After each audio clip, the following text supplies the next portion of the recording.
Graça e paz, irmãos. Amém. Seja bem-vindo você que está pela primeira vez aqui convidado. Que Deus possa falar grandemente ao teu coração nessa noite. Amém, querido? Amados, eu sou muito chorão, viu? E aquelas crianças aqui em cima é algo muito lindo. E o que eu observo as crianças aqui e eu fico observando os pais. Alguns pais um pouco inseguros, meu Deus, será que ele vai pular? Será que ele vai errar a letra? Às vezes há uma insegurança, os pais aquela preocupação de que vai, continua, vai dar certo, é o meu filho. Ele não pode falar porque se ele falhar, é meu filho. Quem sentiu isso aqui, pai? Alguns sentem, né? Então você fica torcendo e lutando para que o seu filho faça bem. E é interessante que você vê filhos em todas as idades, né? Grande, pequeno, uns respondem de uma postura, outro ainda não, outro a professora precisa estar puxando e trazendo para perto, para que responda aquilo que eles querem fazer como propósito, não é? Agradar as mães e honrar as mães essa noite. E eu fico imaginando Deus, queridos, conosco, na verdade, como filhos de Deus, né? A gente quando nasce, a gente novinho na fé, a gente caminhando, a gente já jovem, a gente já velho na fé, os nossos comportamentos, as nossas atitudes, quando estamos expostos a alguma situação ou com pessoas, não é? O que Deus espera de nós, como Deus nos vê. Eu penso que Deus confia demais em você e em mim. Amém? Confia muito, porque Deus escolheu você e eu. Então a gente vê assim Deus dizendo que nós temos que ser como crianças, porque as crianças é isso aí mesmo, é um aprendizado constante. Eu conversava com meu filho ontem à noite, a gente viajando junto, e eu falei, filho, que privilégio poder estar com você me carregando ainda no seu carro enquanto eu sou novo, né? Não estou velhinho ainda para você me levar na farmácia para medir a pressão ou tomar uma injeção daquelas, não é? Mas que privilégio, ainda tá jovem, ainda com saúde para a gente partilhar, foi um tempo muito bom.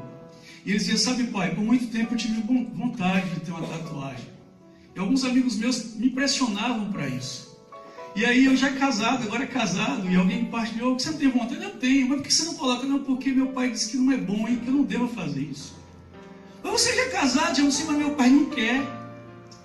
Mas se ele morrer, você vai não, ainda que ele morra, eu vou honrar ele. Eu falei para ele que eu não iria fazer por conta dele e vou continuar honrando ele.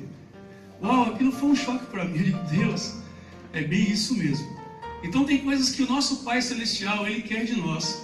E ainda que você não o veja, o Espírito Santo de Deus testifica no teu coração de que você precisa honrá-lo nas coisas pequenas, nas coisas grandes, naquilo que você for fazer.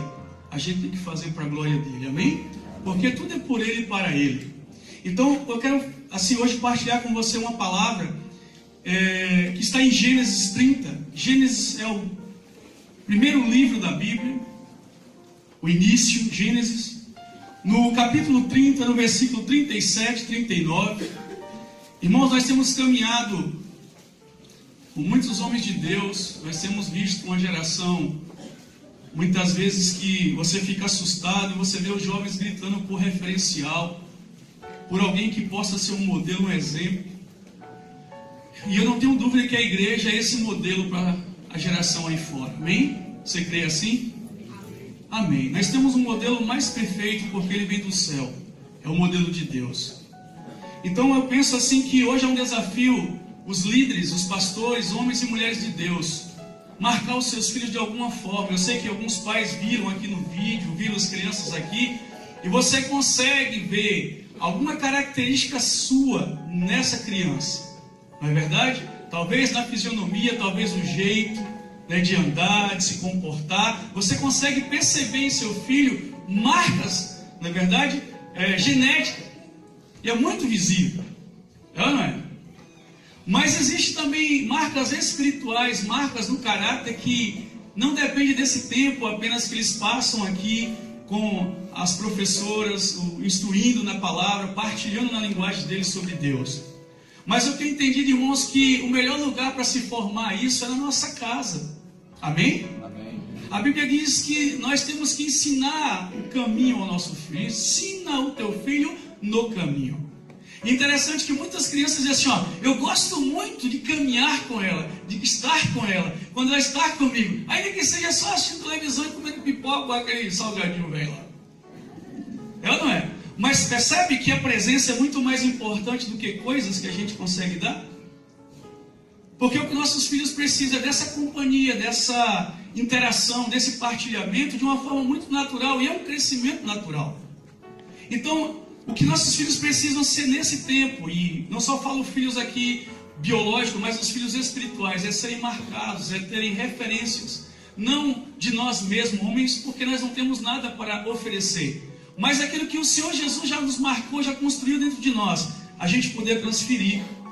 E eu falava com meu filho ontem nessa viagem, filho, eu estou com 42 anos, e se o Senhor me chamasse hoje, eu partiria com muita graça, com muita alegria, porque eu consegui marcar você, com caráter, com as marcas de Cristo. Você é um menino do altar, é um homem de Deus, e eu posso não ouvir dele, vê-lo fazendo, mas de ouvir de outras pessoas, falando do caráter. Isso só me alegra o coração como pai.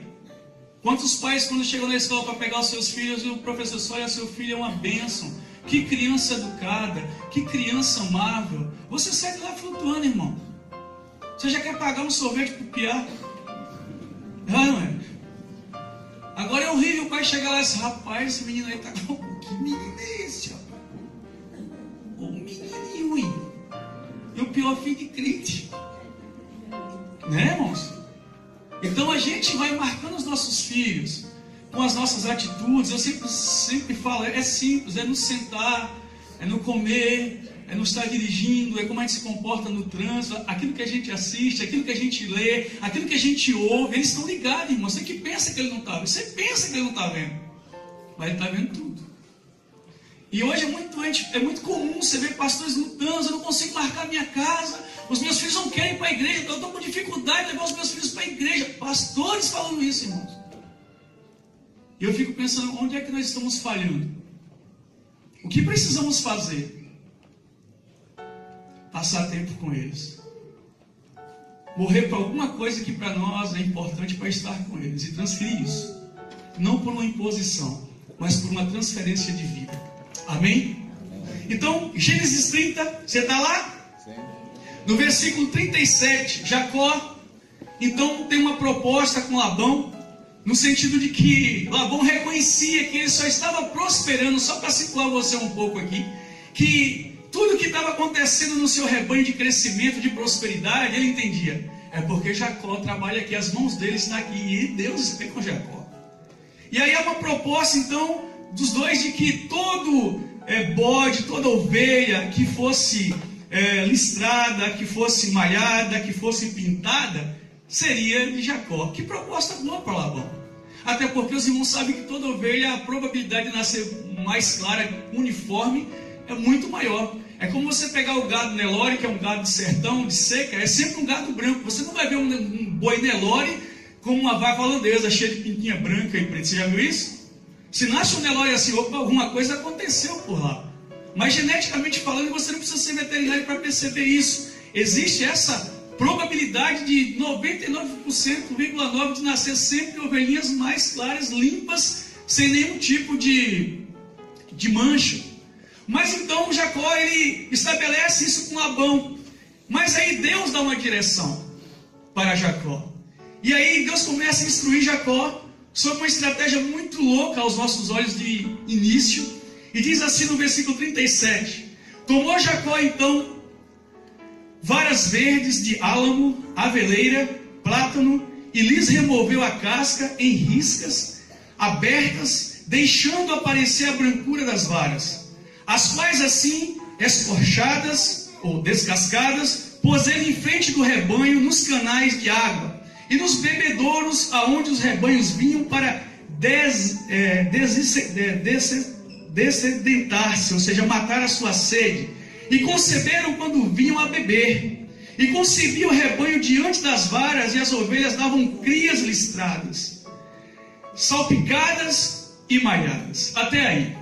E se você for acompanhar a história depois em casa, você vai ver que essa estratégia da parte de Deus, e não tente fazer isso em casa com o seu coelho branquinho, tá, querido? Para poder sair o seu gatinho que é branco, para sair agora pintado na próxima cria. Compreende? Talvez possa vir alguma coisa desse tipo.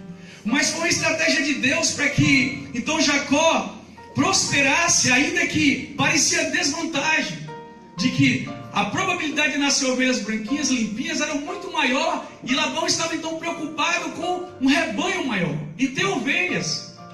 E sabe, quando eu olho para essa palavra, irmãos, eu olho para o contexto no Brasil hoje, nosso Brasil, nós temos visto cada dia o noticiário, você pega aí nas redes gospel, você vê que os evangélicos têm crescido muito, mas o Brasil nunca teve tão desgovernado, nunca teve tanta corrupção aparecendo, sim ou não? E parece que a igreja não está fazendo uma diferença nenhuma no meio dessa nação tão grande, tão linda, tão abençoada por Deus. Mas ao passo que você vê toda essa corrupção, toda essa bagunça, aí você assiste os noticiários e você vê sempre a projeção, né, de crescimento evangélico. Mas também você olha, irmãos, e aí você vê nos canais de televisão cada dia templos, galpões grandes, multidões e multidões se apertando de evangélicos que fazem parte dessa estatística, dizendo assim: olha, agora nós estamos, olha a multidão que está vindo, o povo está se convertendo. Mas eu pergunto, que nível, que padrão, que proposta é essa de evangelho? Que referência é essa que esse grande rebanho está tendo? Quem os estão marcando de fato? Já parou para pensar isso ou não? E aí é um evangelho, irmãos, e vocês sabem disso. Eu fiquei outro dia um tempo assistindo um canal de televisão e eu via, cara, foi bênção, 20 minutos. E o mestre não foi citado ali, o abençoador não foi falado. E a multidão vem mesmo ávida, elas querem milagres, elas querem sinais, mas não querem sinais, as marcas de Cristo, um evangelho de cruz. Eles querem prosperidade, as marcas de que Jesus de fato está na minha vida é quando eu chego no templo e paro o meu carrão. Eu vinha de bicicleta, pastor, agora olha aí, ó, do ano. E isso me incomoda como cristão também, irmãos. Eu fico parando e pensando, meu Deus, aonde o povo de Deus, aonde os evangélicos estão fazendo diferença, se muitas vezes na sua própria casa não fazem? Outro dia eu vi um desabafo de um pastor que viu em um site aonde os evangélicos estavam comemorando que caiu a audiência de uma novela de uma rede aí grande. E os evangélicos comemorando, caímos, conseguimos derrubar. Então isso denuncia que os evangélicos assistem muita novela. Sim ou não?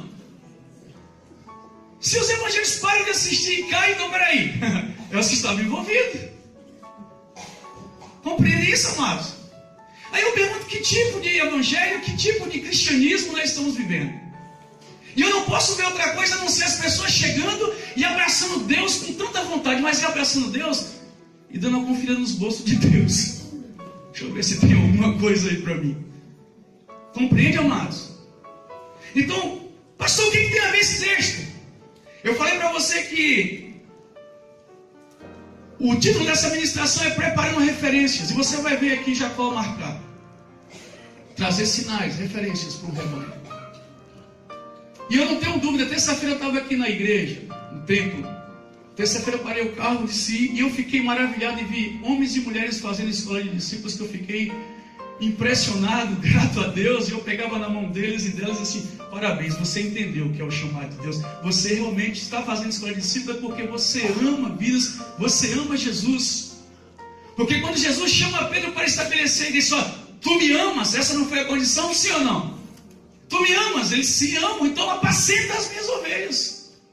Amém? Amém. Então, queridos, esse apacentar, esse formar discípulos, eu fico maravilhado quando eu olho o pessoal da ETM todos os dias que vem aqui, toda vez que eu converso com o outro que está fazendo, pastor, que aula, meu Deus, que aula, que fantástico, meu, que maravilha.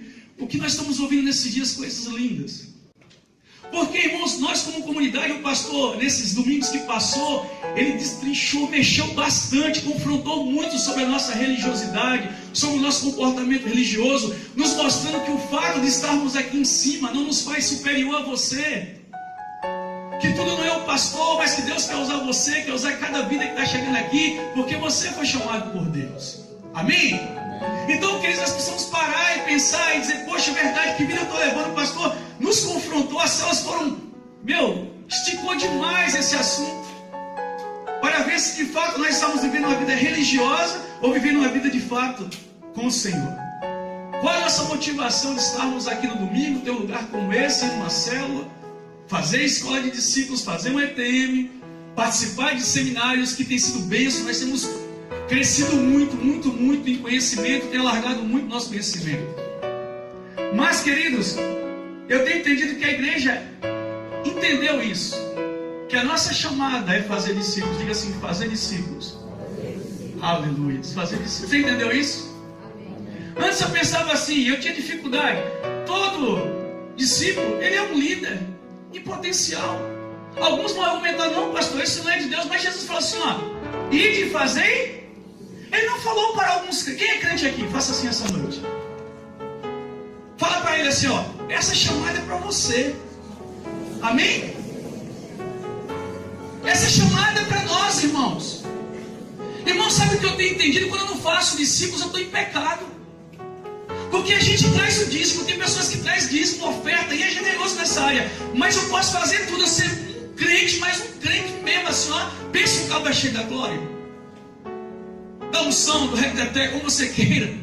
Mas se eu não fizer discípulos, se essas coisas que Deus tem derramado sobre mim, seja um conhecimento teológico, se isso eu não conseguir transferir vida de Deus para o outro, não marcá-lo na sua caminhada com Deus, querido, eu estou falhando no processo. Então, quando eu vejo pessoas envolvidas com ET, eu vejo pessoas envolvidas com história de discípulos, eles têm entendido, cara, Deus quer salvar a minha casa. Amém? E eu sou instrumento, eu sou a resposta de Deus lá. Então a Bíblia vai falar que Jacó escolhe varas verdes, diga assim, varas verdes. Hoje pela manhã, o pastor Manfred falava assim, irmãos, nós temos que corrigir nossos filhos, ainda quando é novinho, o quê? Enquanto a vara está verde, porque você pode trabalhar ela. Porque depois que endurece, o trem fica difícil, é perigoso quebrar. Sim ou não? Então ele escolhe varas verdes. O que significa isso, pastor? Varas verdes. Aqui é um conceito que você pode subtrair dessa palavra. E um deles eu anotei aqui. Flexibilidade. Várias vezes são flexíveis. Diga assim, flexibilidade. Maleabilidade. Porque são pessoas moldáveis, tratáveis. Por que não dizer isso? É o perfil de um discípulo. Um discípulo de Jesus. Pessoas que você pode trabalhar com ela. É alguém que diz para o Senhor e para o discipulador, olha, eu quero ser mudado. Eu quero ser transformado. E quando Jesus vem, irmãos, Jesus escolhe homens. E não pegou sábios, entendidos, escribas, não, nem religiosos da época, que aparentemente tinham uma vida muito certa. Jesus escolhe, vai para Galileia e pega gente simples, gente comum. Diga assim, eu sou essa pessoa. Amém? Porque muitas vezes nós chegamos aqui achando, por aquilo que eu sei fazer muito bem, Deus talvez me use. Ele pode usar? Pode. Mas se você vem com toda essa bagagem, dizendo, olha, é isso aqui que Deus vai fazer através disso, a glória é sua. Mas quando o Senhor tira tudo aquilo que você tem, que você é capaz, e Ele faz do jeito dele, aí a glória é para Ele. Amém? Então o discípulo, ele tem essa disposição de ser mudado, de ser transformado, de ser marcado por um discipulador, por alguém que o ama, alguém que se interessa por ele, que quer conduzi-lo e deixando as marcas daquilo que Deus já fez na sua vida. Então, querido, Jesus quando vem, ele pega pessoas verdes, pessoas cruas.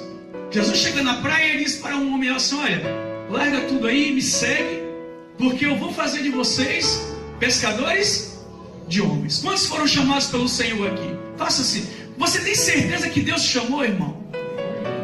Amém. E nós não fomos chamados para ser evangélicos, para ser batistas, presbiterianos, sei lá qual é a congregação que você possa estar pensando agora, mas o Senhor te chamou para ser discípulo de Jesus. Jesus quando vem, ele vem e escolhe uma equipe para fazer discípulos, mas eram homens crus. Você pode ver no início da caminhada, no final, claro, você vai ver escrito lá, ó, a carta do apóstolo João, do apóstolo Pedro. Mas antes do apostolado, irmãos, eles passaram por um processo de tratamento constante com Jesus. Olha João no início da caminhada, passa por Samaria, há um conflito, uma resistência. Olha a oração desse futuro apóstolo. Senhor, só não quer que a gente olhe para Deus mandar fogo queimar essa raça? Você já orou assim por uma casa, por um vizinho chato que você tem, não? Por seu chefe? Manda fogo, Senhor. Queima a casa dele, Jesus. Achata ele, Senhor. Não, porque você é muito crente, irmão. Deus me livre, pastor. Ou oração sem jeito, não faço não. A gente foi chamado para abençoar. Olha o apóstolo João dizendo assim, ó, manda fogo. Jesus apelidou ele de filhos do trovão. Pensa isso. Aí depois que ele passa pelo processo, lá na frente, ele escreve uma carta bem linda assim, ó. A vocês, filhinhos, eu vos escrevo. Porque se vocês pegarem, nós temos diante de nós um advogado, Jesus, filhinhos. Que coisa linda. Mas outra hora ele mandava descer fogo para matar o povo, gente. Eu sei, não, você é muito crente, você não tem vontade nenhuma disso. Só naquele tempo os discípulos de Jesus. Então, flexibilidade. Não foram homens que tinham uma formação acadêmica, não eram homens que tinham toda uma instrução da lei, não, eram homens crus, verdes. Porém, esses homens tinham uma virtude. Eles eram homens flexíveis. Diga assim, flexível. Balança duas pessoas, vê se ele está flexível, se ele balança aí, se ele se move. Vê se ele não está estático aí nessa cadeira.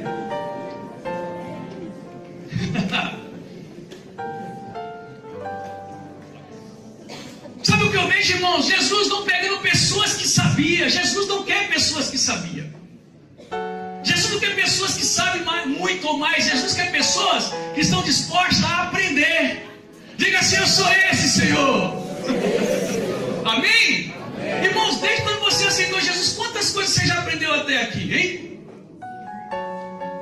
Tem gente aqui que quer até líder de célula. Nunca criou nem galinha, hoje tem 5, 6 na casa. Nunca cuidou nem de pintinho. Os pintinhos amarelinhos, verdinho, azul. Na feira a gente comprava para levar. Eu pensava que ele ia crescer, ia ficar verde a vida toda. E até virar papagaio. Mas depois perdeu a cor. Compreende, irmãos? E que alegria, e a gente só reconhece que tudo isso é resultado de um discipulado, de uma caminhada, de um aprendizado, de alguém que disse, olha, você pode ser sim, usado por Deus. E você creu nisso, por isso que você é crente. Amém? Flexibilidade. Aí eu quero perguntar nessa noite, você é uma vara verde? Uma pessoa flexível, maleável? Ou você é uma pessoa, uma vara seca? Pergunta para Deus, você é verde ou você é seco, meu irmão? Qual é o nível da sua flexibilidade?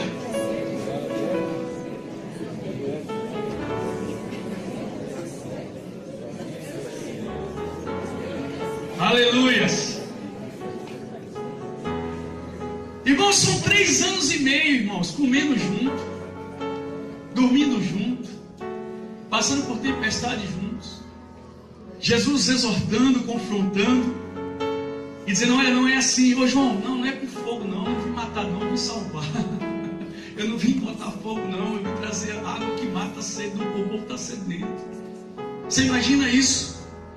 Aí diz que ele pega então varas verdes, e aí no versículo ainda 37 diz assim, ó, varas verdes de álamo, de aveleira e de plátano.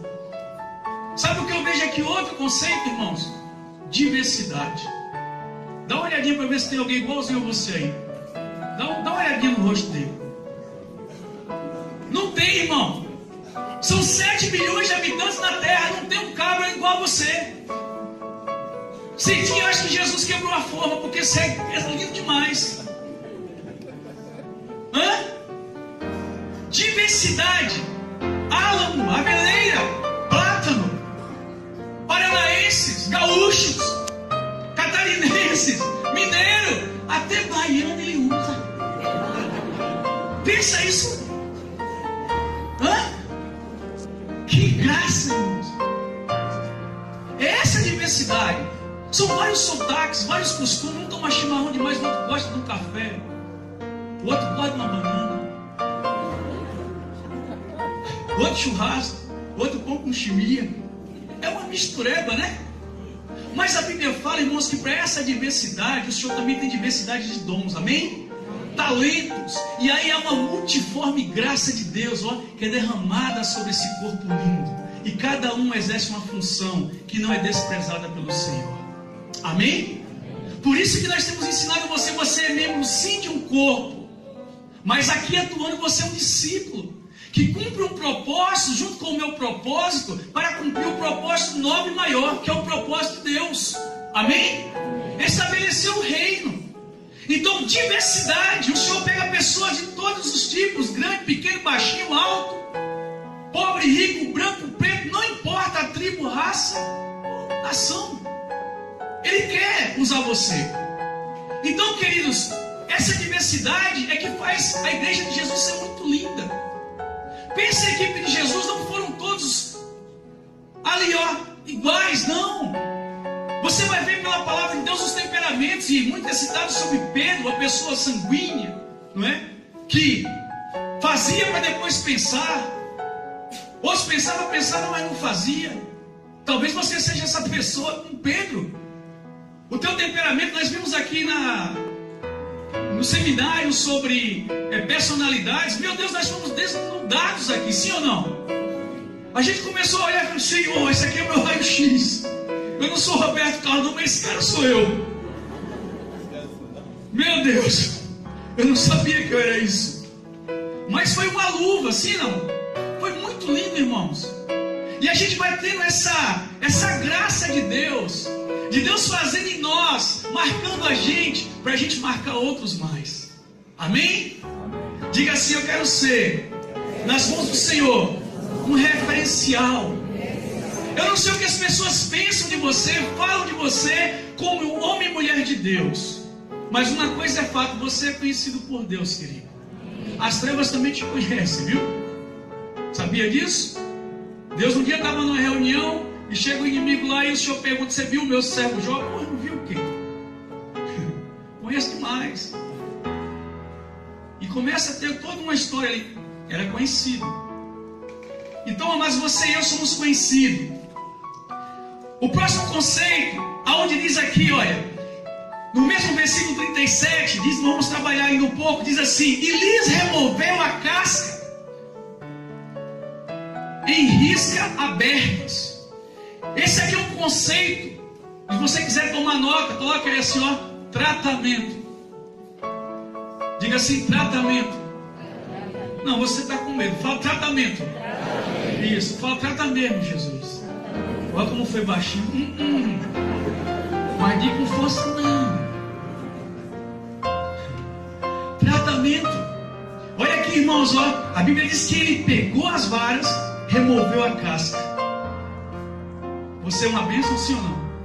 Diga para 3 pessoas assim: você é uma bênção, meu. Fala para ele: você é uma bênção.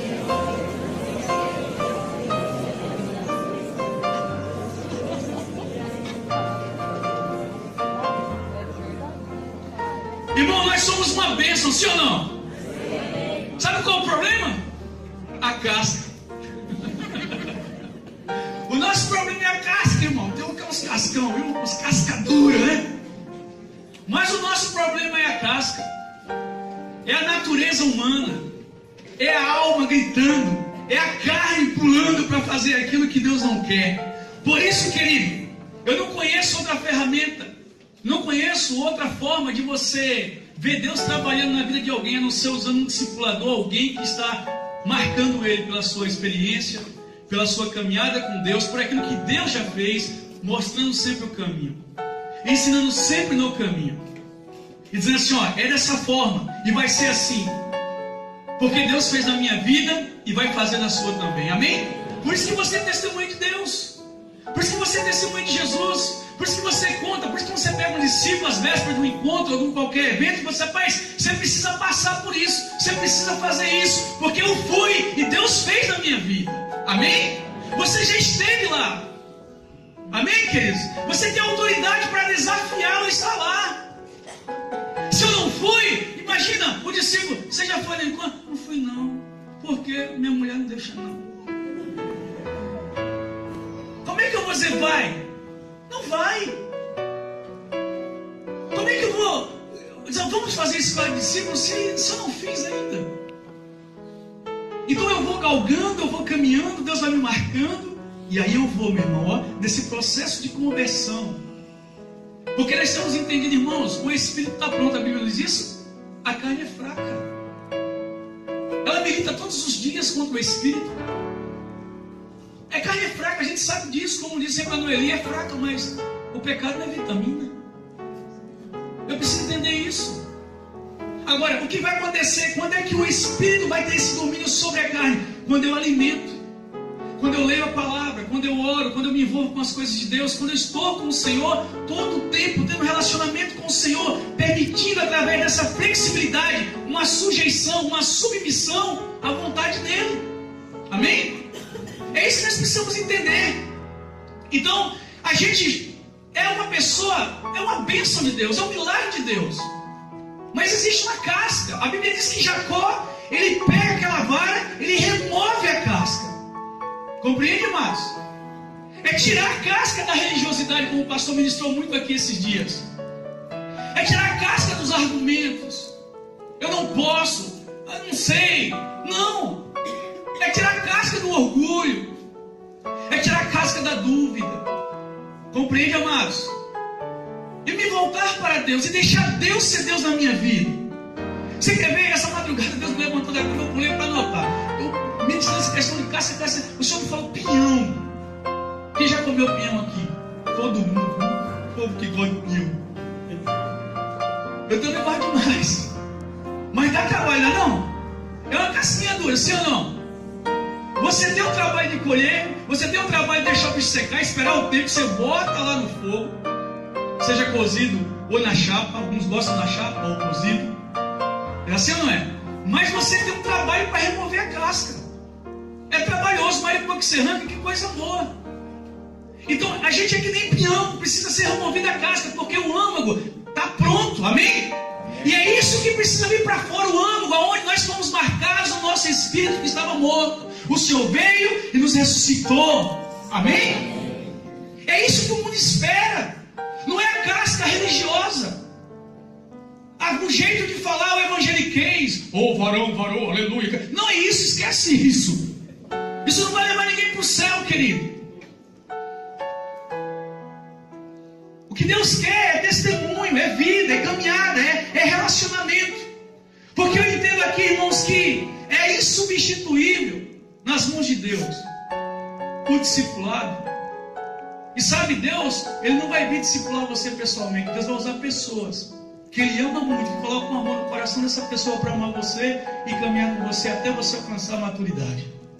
Você tem tido essa oportunidade? Amém? Eu também tenho.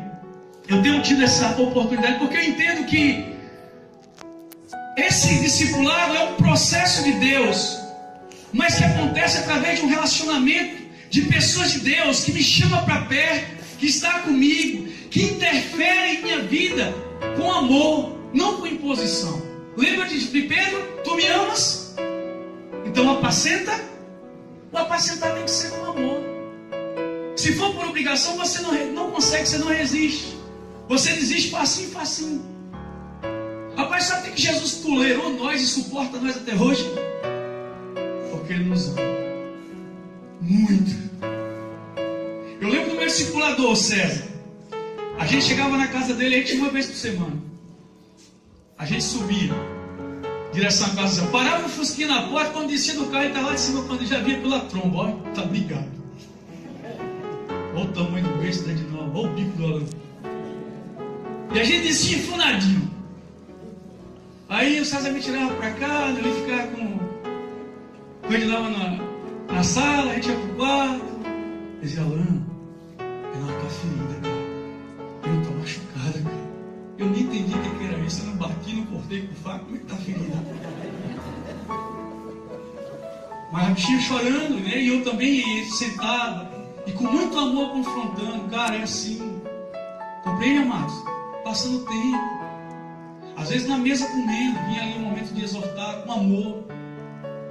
Ó, tem um Fusca, César. Tá no nome de outro cara. Rapaz, vai correndo lá e bota pro teu nome, ou pro nome do cara que você vendeu para ele. Porque se ele bater e acontecer alguma coisa, o problema vem todo para você. Eu não sabia disso, eu não tinha um pai para fazer isso, não tinha ninguém. Mas o discipulador, até nessa área, ele te mostra as realidades que você não consegue ver. Andava todo irregular, carteira de motorista vencido, documento do Fusca vencido. Eu tinha medo de passar na rua, se tinha um canto da Samai, já tremia todo. Mas o discipulador, ele vai construindo amor, dá ajeita, acerta essa área, e você vai acertando, irmãos, e Ele vai se alegrando porque você está entendendo isso e vai deixando marcas. Por quê? Porque eu acertei também. Amém? Esse é um processo. Agora é um processo, irmãos, de relacionamento. Não é só um relacionamento de amizade, onde a gente vai comer, tomar chimarrão, comer pipoca e pinhão e está tudo bem. Não, é um relacionamento que tem um propósito, para que eu vá e faça a mesma coisa. Foi o que Jesus fez, sim ou não? Jesus anda com a equipe, irmãos, trabalhando duro, 3 anos e meio, uns cabras cru, verde, difícil, confrontando todo o tempo. E tinha hora que Jesus tinha que remover a casca. Teve um momento que Jesus vai falar lá em João 6, que Jesus pega todos eles e traz, pega um canivete, agora é o momento de eu arrancar mais uma casca. E ele começa a falar: olha, se você não comer do meu sangue, da minha carne, você não tem parte comigo, eu vou morrer, o meu plano é esse, o meu projeto é esse, o propósito é esse, que eu estou aqui. Aí João 6,66 vai dizer: mas muitos dos seus discípulos já não andavam mais com Jesus. E ficou os 12 ali agora. Quem poderá nos ajudar? E Pedro, sempre o que se manifestava, diz: Senhor, para quem iremos? Pois só tu tens a palavra da vida eterna. Está vendo, amados? Vai estreitando. Jesus que o caminho é estreito.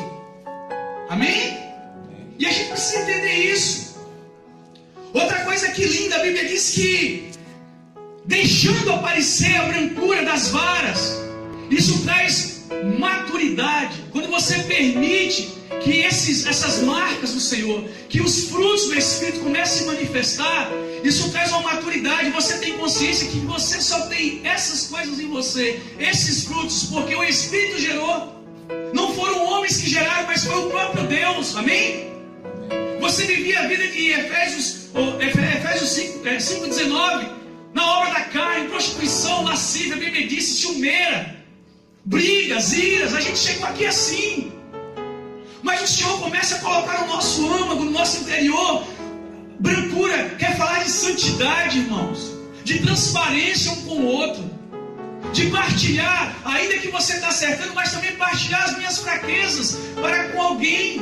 Hoje o pastor falava muito isso aqui de manhã. Irmão, você precisa de alguém para você partilhar as suas lutas, as suas dores, as suas lamúrias, as suas dores, porque sozinho você não consegue. Irmãos, há uma ordem do Senhor desde aqui de Gênesis: não é bom que o homem esteja só. Provérbios 15 vai dizer, 18, perdão, Provérbios 18 vai dizer que o homem que ele se isola, que não quer companhia, ele insurge-se, ele resiste à sabedoria, ao bom conselho. Mas o homem que quer ser tratado, que é flexível, que se submete à vontade de Deus, ele entende: não, essa mulher, esse homem é um homem de Deus, é uma mulher de Deus, que Deus levantou para fazer por mim aquilo que nem meu pai e minha mãe têm feito, ou não fizeram. Amém? Ele tem interesse por mim que eu não encontrei na minha casa. É isso que acontece, irmãos. E aí você começa a gerar esse relacionamento, o amor flui. E isso vai até onde, pastor? Essa maturidade, meu irmão, sempre. Isso vai aparecendo, e vai aparecendo, e vai gerando frutos, e vai marcando as pessoas, vai marcando a tua casa. E a Bíblia diz: crê no Senhor Jesus, Atos 16:31, e será salvo tu e a tua casa. Crê, não é apenas assim: eu creio em Jesus, mas é crer e praticar o que Ele disse que nós temos que fazer. Amém? Crer não é só entrar no templo e dizer: agora eu sou evangélico, tenho uma Bíblia bonita, aleluia, terminei a ETM, a escola de discípulos. Não, você precisa fazer disso, irmão, vida na sua vida. Amém? Porque a Bíblia diz que do nosso interior fluirão rios de águas vivas. Diga para 3 pessoas assim: o Senhor quer trazer para fora aquilo que Ele já gerou em você essa noite. Amém? A transparência, uma brancura, a santidade. Você é diferente, você é de Deus, você é uma pessoa santa, separada, um povo eleito, escolhido de Deus. Você pode aplaudir Jesus por isso? Aleluia! Você é eleito de Deus, chamado para ter uma vida reta, íntegra. As suas atitudes, meu irmão, vão honrar o Senhor ou desonrar o Senhor. Aquilo que eu faço tem muito peso como cristão. Até porque a palavra cristão significa pequenos cristos na terra. Somos representantes deles. E essa maturidade, irmão, não significa perfeição, viu? Olha, meu líder, você viu o pastor dizendo domingo que maturidade, hein? Não é perfeição. É coerência com aquilo que eu falo, aquilo que eu vivo, com que o Deus que eu sirvo fala e também me diz. Amém? Você precisa entender isso. Coerência. Que não somos perfeitos. Então deixou aparecer a brancura da vara, transparência. E essa brancura, essa santidade, essa vida com Deus vai mover o Senhor. Eu quero isso para a minha vida também. Então, o que esse cara falou, o que essa mulher falou aí, que peso, isso mexeu comigo. O que eu faço para ter isso? Como diz Jesus, alguém me serve, anda comigo. Agora é claro, nessa maturidade, eu vou chegar para o discípulo, eu queria aqui para mim. Eu não sou perfeito. E ele vai perceber isso em mim. E não ficar num patamar, num nível de loucura, achando que eu sou o super crente, o infalível, porque o primeiro momento que ele olha para você e vê uma falha, ele sai de você. Porque você construiu uma casca muito bonita. Compreende? Mas abri o coração, eu tirei a capa, eu mostrei. Olha aqui para mim, o Batman sou eu mesmo. Não sou super-herói, não, belisca aqui que eu grito. É por aí. Outro princípio, a Bíblia vai falar no 38 ali. Diz que deixando aparecer a brancura das varas, aí o 38, as quais assim, descascadas, pôs ele em frente do rebanho, nos canais de água e nos bebedouros, aonde os rebanhos vinham para matar sua sede. E conceberam quando vinham a beber. Percebe, irmãos, olha isso. A Bíblia diz então que ele pega essas varas e coloca onde? Diante do rebanho. Isso aqui é uma palavra, irmãos, que nos denuncia e nos mostra que essa função, esse é o propósito de Deus, nos colocar como referência diante de um rebanho. Olha o tamanho desse rebanho. Você acha que nós às vezes não sabemos que você nos observa? Claro que sim. Você vê se eu como muito ou pouco, como eu me visto, como eu corto meu cabelo, o que eu falo, como eu brinco, como eu trato os meus filhos, como eu me relaciono com as pessoas. Nós somos todo o tempo observados. Então, aqui outro conceito, exposição. Diga assim, exposição. Mas essa exposição só foi depois que as varas foram tratadas. Eu fico imaginando Jesus voltando para o Pai. E os anjos devem estar dizendo, mas rapaz, ele voltou e deixou com quem esse projeto tão tremendo, tão grande? Rapaz, eu formei, eu transferi para homens.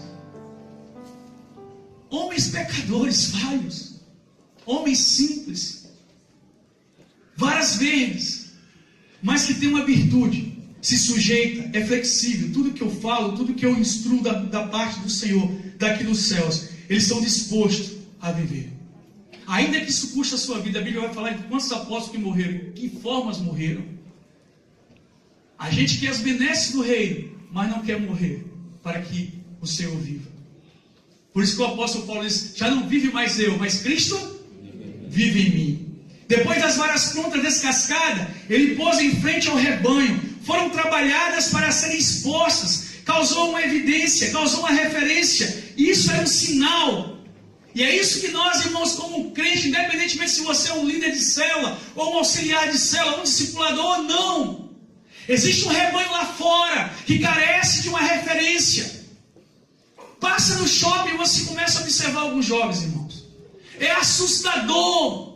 Falta a referência de homens que falem a verdade, querido. O cabelinho feio que ficou, teu pai, tu vai sair assim mesmo? Só que ele não tem pessoas verdadeiras. Às vezes eu deparo com minha esposa, mulheres já senhoras, com barriga de fora, um negócio escândalo. Eu falo, meu Deus, não tem espelho, não tem uma amiga. Eu falo, gente, essa mulher não tem uma amiga. Não tem. E isso eu estou falando, irmão, aqui de moda, dessas coisas que se vê por aí louco. Eu falo a questão também de uma vida que está levando em pecado. Alguém que possa parar e botar a mão no querido, olha, você está indo para o abismo. Porque um amigo verdadeiro, irmão, ele vai se manifestar e dizer, não, porque sabe por que eu estou fazendo isso? Eu estou me importando com você porque eu amo você, você tem valor. E quando eu não faço isso, eu me calo, isso é uma missão de socorro. Eu sou, não amigo, eu estou sendo um comparsa dele. Eu estou concordando que ele tem que morrer e morre mesmo, o problema é dele. Mas o Senhor está levantando uma igreja que não é feita de membros, de religiosos, pessoas que estão condicionadas, mas pessoas que têm decidido nesses dias crescer, mas crescer muito. Não para cima, irmão, para baixo. Você está entendendo isso? A Bíblia diz que maior é o que serve. Jesus teve, pensa Jesus, irmão, numa rural, com aquela equipe toda lá. Quem conhece rural? Eu falei uma coisa, tem muito. Vamos atualizar mais, uma Kombi. Pensa em Jesus com uma Kombi. E os caras atrás lá conversam. Não, eu sou o maior, e vou ficar com ele, não, vou sentar. Você imagina. Não, eu sou mais amigo dele. E Jesus para a Kombi e diz, ô pessoal, desce aí um pouquinho, bora conversar. Você está tudo, não, está tudo confuso, não é isso não. Ó, o maior é o que serve. Diga para duas pessoas, o maior no reino é o que serve. Irmão, Deus quer usar você para servir alguém nesses dias, amém? E não é servir alguém levando um copo d'água, não é servir alguém apenas dando um prato de comida, dando uma roupa, mas é servir alguém com um modelo de vida coerente com as coisas de Deus. Amém, queridos? A nossa vida vai servir para isso. Como modelo, e sereis minhas testemunhas, tanto em Jerusalém, como na Judéia, Samaria e os confins da terra. Aonde Deus te levar, irmãos, Deus quer que esse rebanho, e a Bíblia diz que Jesus olhou para eles, e eram como ovelhas sem pastores. Ah, meu Deus, quando você entender isso, você vai ver que tem muita gente ainda, irmãos, que quando você chegar perto, e a minha oração a Deus, quando eu vejo no jornal ou rádio, fulano se jogou de tal lugar, e você vê constantemente isso nos jornais, eu falei, Senhor, nos bota como igreja perto de uma pessoa dessa, Senhor, antes que ele corra para uma corda, para um prédio, eu não sei, para uma overdose, que um santo homem de Deus, cheio do teu Espírito, possa chegar perto dessa pessoa e interferir isso, Senhor. Vocês estão compreendendo isso, queridos? Diga assim, a minha vida precisa ser referência na terra. Aleluias. Jesus dizia, quem vê o Pai, quem vê a mim vê o Pai. Eu e o Pai somos um. Quem olha para você ver quem? Um cristão, um homem ou mulher de Deus? A gente precisa se perguntar todos os dias, que marcas eu estou causando? Se eu morresse hoje, o que as pessoas falariam de mim no meu velório? Como cristão. Porque talvez, se você não conhece a pessoa, já viu um testemunho uma vez que o pastor estava fazendo um velório. E estava lá, o pastor não conhecia a vida daquela pessoa, mas começou a tecer comentários muito bons do defunto e dizer, olha, irmãos, vamos orar e agradecer a Deus pela vida do irmão fulano, um homem bom, um bom pai, um bom marido. E a mulher disse, Zé, vai lá no caixão ver se é teu pai mesmo. Está falando de outro homem. Eu não conheço esse que o pastor está falando. Compreende, querido? Cuidado, vamos falar muito no seu caixão e você não vai poder abrir a boca, viu? Para falar, nem para se defender, nem para ser obrigado pelo elogio. Não tem isso não, irmão. Nós estamos deixando marcas nas pessoas. Mas o Senhor tem levantado uma igreja que tem entendido que tem que ser discípulo de Jesus, que passa por um processo de discipulado, que precisa ser tratado muito por Deus, para então fazer outros discípulos. Quem quer fazer discípulo de Jesus aqui em Jaraguá do Sul, até os confins da terra? Eu quero convidar você a ficar de pé, querido. Eu não tenho dúvida, irmão, que você tem entendido o ID de Jesus. Você tem entendido o ID de Jesus. Mas não basta só entender essa ordem. Eu preciso me posicionar, eu preciso ter uma atitude. Senhor, eu quero fazer discípulos. Eu quero marcar os meus filhos. Eu não quero que os meus filhos, a minha filha, o meu filho, tenha como referencial personagens do cinema, da televisão. Não. Eu quero que o meu filho possa olhar para mim e dizer, pai, olha, eu quero ter Deus como você tem. Eu quero ter intimidade com Deus como o pai e a mãe têm. É isso que você precisa marcar o seu filho, querido. Um homem ou uma mulher que se relaciona com Deus, como sacerdote que leva a tua família até o Senhor. Fecha teus olhos um instante. Você é uma vara verde, uma pessoa comum, que Deus conhece você. Deus quer fazer tanta coisa linda, mas permita isso. Deus não vai vir pessoalmente, não. Ele vai enviar homens para fazer isso. Louvar-te é bem mais do que eu mereço. Sim, Senhor.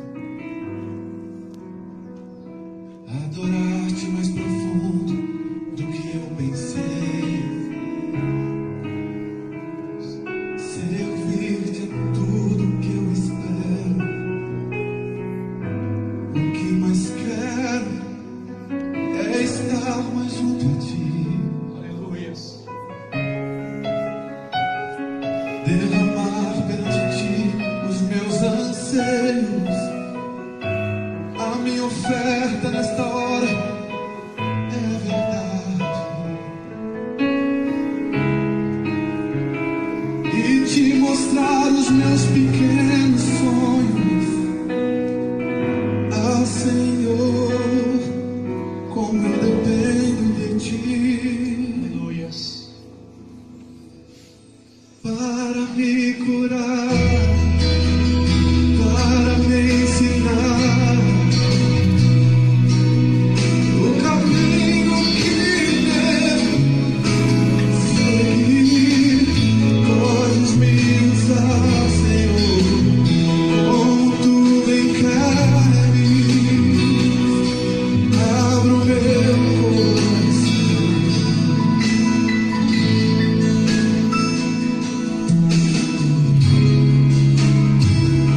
Louvar-te é demais o que eu mereço.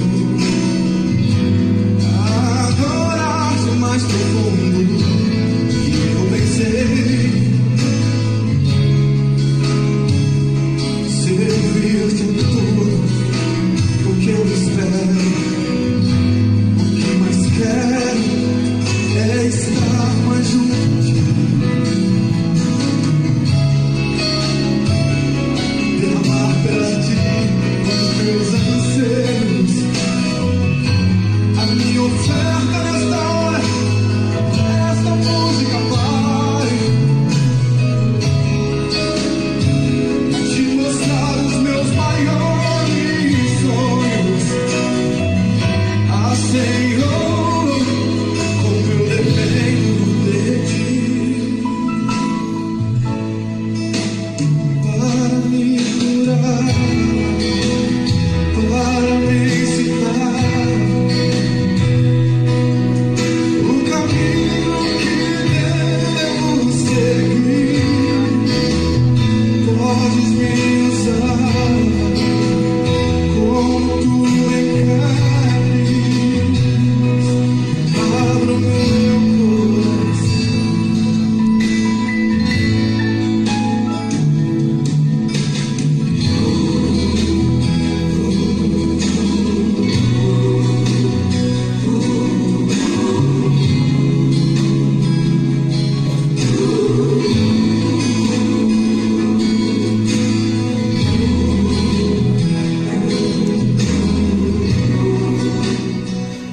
Quem sabe você entrou aqui, querido. Deus fala com você essa noite e você talvez diz assim: pastor, eu entendi. Eu tenho vontade de ser discípulo de Jesus, porém eu não estou preparado. Quantas pessoas eu abordo na rua e falo de Jesus, ela diz: olha, eu entendo isso, mas eu não me sinto preparado, eu não estou preparado. Mas Jesus não está chamando preparados, querido. Jesus está procurando pessoas que de fato queiram, entendam isso, que quem vai fazer a obra é Ele. E nessa noite eu quero assim fazer esse convite a você que entendeu que o que você precisa não é de uma religião. Você já veio talvez de uma religião, não sei, ou vive de uma religião, mas o que você precisa de fato é ter uma experiência com Deus. É abrir o seu coração, É esperar que o Espírito Santo de Deus faça essa boa obra, que Ele diz que a obra que Ele começa, Ele vai concluir. E se você é essa pessoa aqui essa noite, eu gostaria que você levantasse uma das suas mãos e dissesse: pastor, eu quero ser um discípulo do Senhor, eu quero entregar a minha vida a Jesus. Eu não estou preparado mesmo, humanamente falando, mas eu sei que quem vai fazer a obra dele em mim é Ele, não sou eu. Se você é essa pessoa, estenda uma das suas mãos, eu quero orar com você. Glória a Deus, glória a Deus. Se você quer ser um discípulo de Jesus, querido, quer entregar a sua vida para Ele essa noite. Uma vez eu entrei aqui e eu ouvi esse chamado.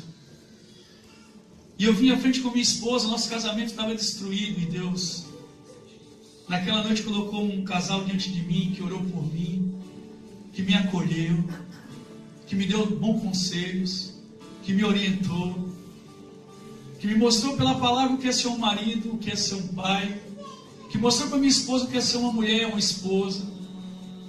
E tudo mudou, irmãos. Se você é essa pessoa, pastor, eu tenho um desejo essa noite de entregar minha vida ao Senhor e deixar Ele fazer a vontade dEle. Eu quero te convidar a você vir aqui à frente, mas é agora, é hoje. Não protela mais não. Não deixa para amanhã não. Aleluia, vem mesmo. Pastor, eu entendi isso, eu quero servir Jesus, eu quero que a minha casa seja marcada pela minha vida com Deus. Eu quero fazer discípulos. Eu quero marcar os meus filhos, eu quero marcar essa geração, alguém dessa geração. Nós queremos orar com você. Aleluia. Vem mesmo. Não tenha vergonha não. Obrigado, Senhor. Não tenha vergonha de sair do seu lugar não, querido.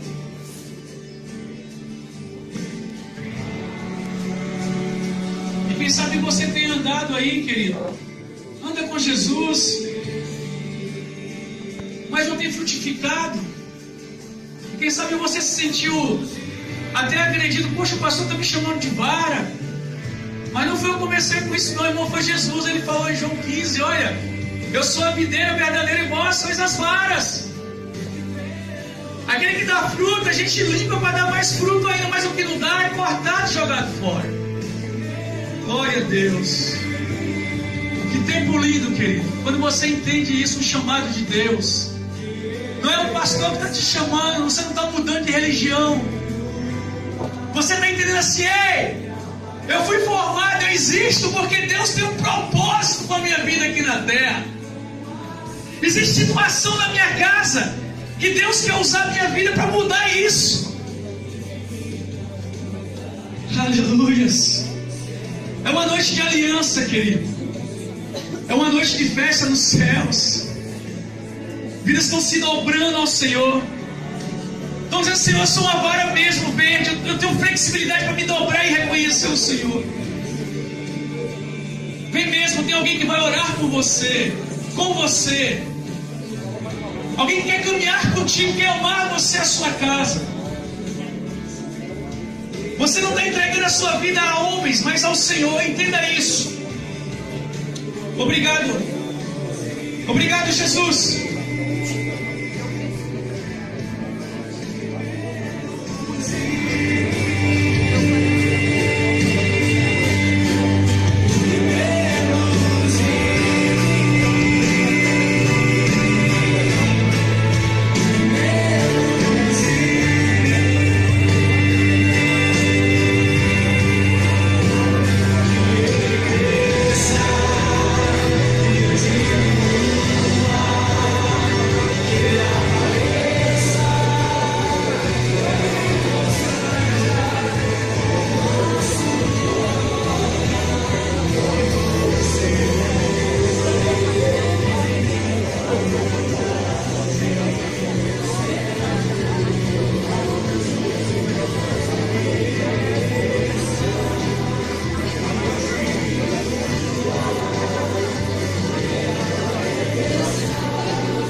Você que está no banco, fecha os teus olhos, estenda as suas mãos. Enquanto o pessoal recebe a oração, não tenha pressa não, viu, líder do céu? Olha com a pessoa, estenda as suas mãos, fecha os seus olhos. Paizinho, muito obrigado pelos discípulos que o Senhor tem formado neste lugar. Pai, obrigado por tua alma em nós, Senhor. Pai, desperta-nos mesmo, Senhor, para marcar uma geração, para marcar, Deus, um povo, um rebanho que ainda não conhece o Senhor. Pai, que as marcas do Senhor, elas possam cada dia, Deus, assim como a vara de Arão, florescer como um sinal da tua presença, possa florescer, Deus, através da vida de cada vida que o Senhor tem trazido nesse lugar, Senhor. Nos abençoa, os guarda, os livra de toda aparência do mal, Senhor, e os usa, Pai, para a glória do teu nome, em nome de Jesus. Você não vai sair sem abraçar no mínimo umas 6 pessoas aí, irmão. E diga assim com muito carinho para a senhora: deixa Deus te usar. Deixa Deus te usar. Amém? Diga assim: deixa Deus fazer discípulo através de você. Amém, querido? Deus te abençoe. Vai na paz do Senhor.